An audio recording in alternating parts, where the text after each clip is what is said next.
All right, let's talk about International Accounting Standard 24.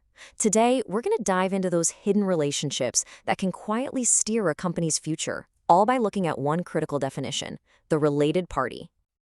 You know, when you look at a company's financial statements, you're seeing a story told through numbers. But here's the thing: what if there are invisible connections off the books that are actually pulling the strings? This one sentence, right from the standard itself, just cuts straight to the problem. I mean, think about it. Imagine a company selling its products to another business owned by the CEO's son, but at a massive discount. A complete stranger would never get that deal, right? And that one transaction can totally warp how the company's performance looks.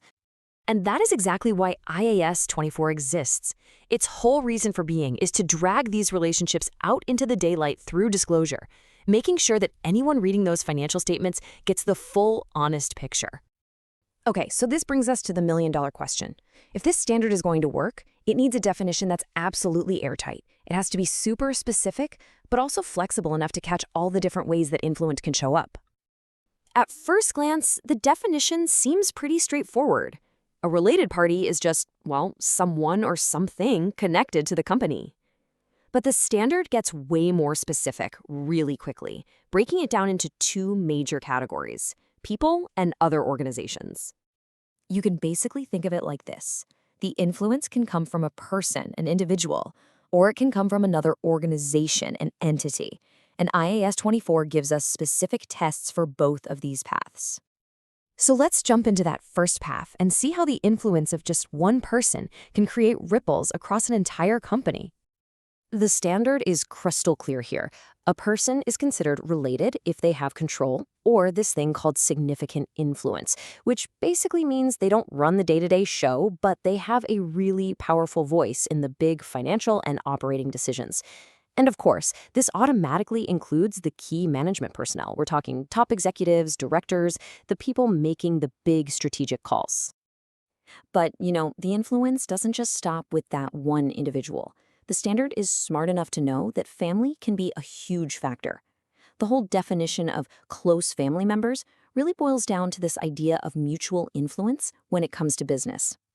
And to make sure there's no confusion, the standard gives us a list of people who are always considered close family. We're talking children, spouses, partners, stepchildren, and any other dependents. That's the baseline. It's non-negotiable.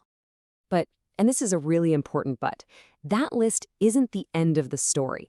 This is where professional judgment really comes into play. The standard says that other relatives, maybe a parent, a brother, a sister, could also be considered related parties. It all comes down to the actual situation. Can they influence or be influenced by that key person's dealings with the company? All right, let's switch gears and look at the other side of the coin. What happens when the relationship isn't with a person, but with another whole organization? So the standard lays out a few key scenarios here. The most obvious one is being part of the same corporate group, a parent company and its subsidiary. They're clearly related. Then you have associates and joint ventures, where one company has significant influence over the other, even without total control. And finally, and this is where it all links back together, if a person we identified back in Path 1 also controls a different company, well, now those two companies are related to each other because of that common link. Okay, so knowing who is a related party is crucial, but it's only half the battle, right? To really get this right, you also have to understand who the standard specifically says is not a related party. And this is a question that comes up all the time. It seems totally logical, doesn't it? If the same person sits on the board of two different companies, surely those companies have to be related. But the standard is actually very careful about this. Well, you might be surprised, but the answer is actually no. The standard makes it very clear.